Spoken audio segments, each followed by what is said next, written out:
Ang tunay na kwento ng 47 Ronin, karangalan, pagtataksil, at paghihiganti. Sa kalagitnaan ng taglamig, 47 mandirigma ang nakatayo sa gitna ng lamig. Natapos na ang kanilang misyon. Halos 2 taon silang naghintay para sa sandaling ito, ang kanilang huling paghihiganti alang-alang sa dangal. Pero ito ba'y hustisya o paghihimagsik? Ngayon, pag-usapan natin ang tunay na kwento ng 47 Ronin, ang pinakakilala na alamat ng mga samurai sa Hapon. Ito'y kwento ng katapatan, pagtatraidor, at ang pinakamalaking sakripisyo para sa paghihiganti. Kung bago ka dito, huwag kalimutang mag-subscribe at i-ring ang bell, sapagkat isang makasaysayang paglalakbay ang sasalubong sa'yo. Part 1. Ang simula ng pagtataksil. Nagsimula ang kwento noong 1701. Si Lord Asano Naganori, isang daimyo ang ibig sabihin, ay pinuno ng lupain ng Ako, ang inatasang magsalubong sa mga bisita ng emperador sa Edo Castle. Siya'y ginabayan ni Kira Yoshinaka, isang mataas na opisyal ng shogunate. Pero corrupt si Kira. Humingi siya ng suhol at ininsulto si Asano dahil tumanggi itong magbayad. Sa loob ng maraming araw, inapi niya ang batang pinuno hanggang sa isang mapait na sandali. Isang pang-iinsulto pa mula kay Kira at sapat na iyon.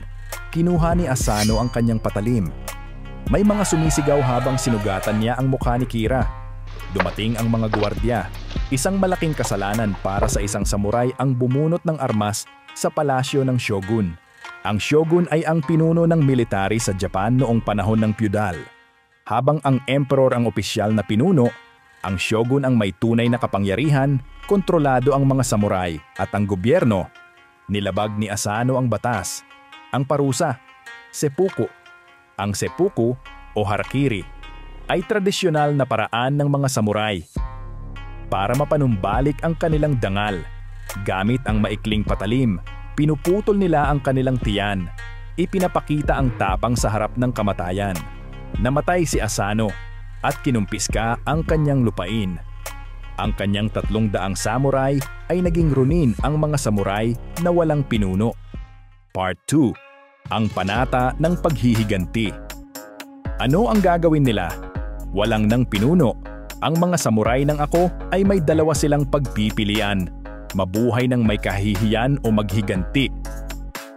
Si Oishi Kuranosuke, ang pinakamatapat na tauhan ni Asano, ay nagdesisyon. Siya at 46 na samurai ay nanumpa. Papatayin nila si Kira. Pero hindi estupido si Akira. Alam niyang may plano ang mga Ronin. Pinatibay niya ang kanyang mansyon, naglagay ng mga espiya at minatyagan si Oishi. Kailangan ng mga Ronin ng masusing plano. Uminom ng alak si Oishi. Nagkukunwaring lasinggero. Sa lihim nagsasanay ang mga Ronin gamit kanilang mga katana. Nagpanggap si Oishi na lasinggero, sugarol, at hiniwalayan pa ang asawa para akalain ng mga espiya ni Kira na sumuko na siya. Pero sa likod ng mga pangyayari, ang mga Ronin ay patuloy na nagsasanay gamit ang kanilang katana, mahahabang espada ng samurai, at wakizashi, maikling espada para sa labanan. Hihintayin nila ang tamang pagkakataon. Part 3. Ang gabi ng paghihiganti. Halos 2 taon silang naghintay. Sa ilalim ng niyebe, 47 Ronin ang nagtipon sa labas ng mansyon ni Kira.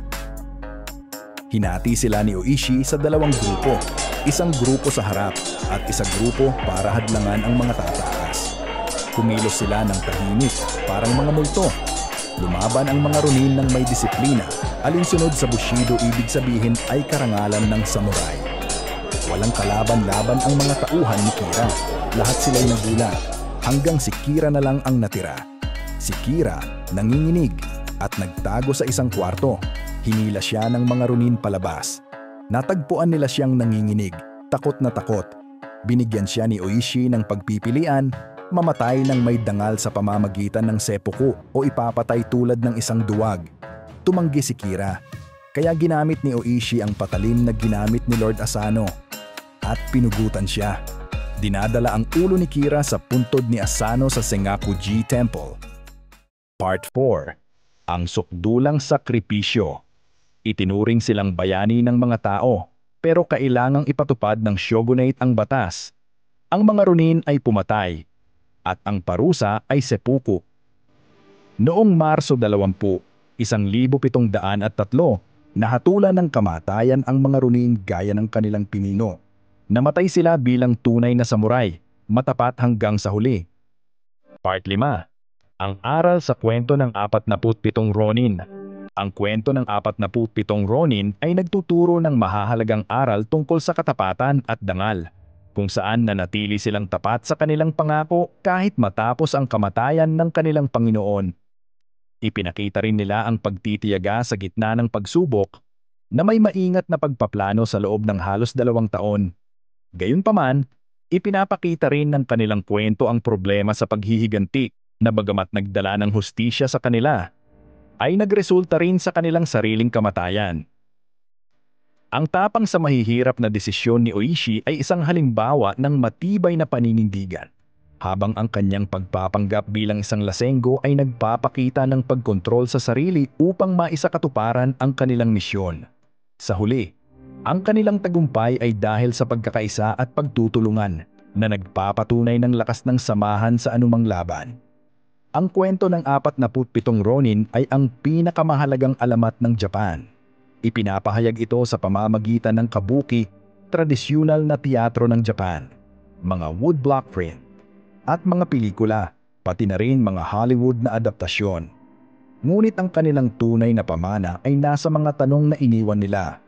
Mga bayani ba silang nagtanggol ng karangalan o mga suwail na sumuway sa batas? Sulit ba ang kanilang sakripisyo? Patuloy ang debate hanggang ngayon. Ano sa palagay ninyo? Bayani ba ang 47 Ronin o mga mapusok na naghihiganti? Sabihin sa comments. Huwag kalimutang mag-subscribe sa aking YouTube channel para sa mas maraming amazing na content. Pindutin ang subscribe button at i-on ang notifications. Salamat sa panonood hanggang sa muli.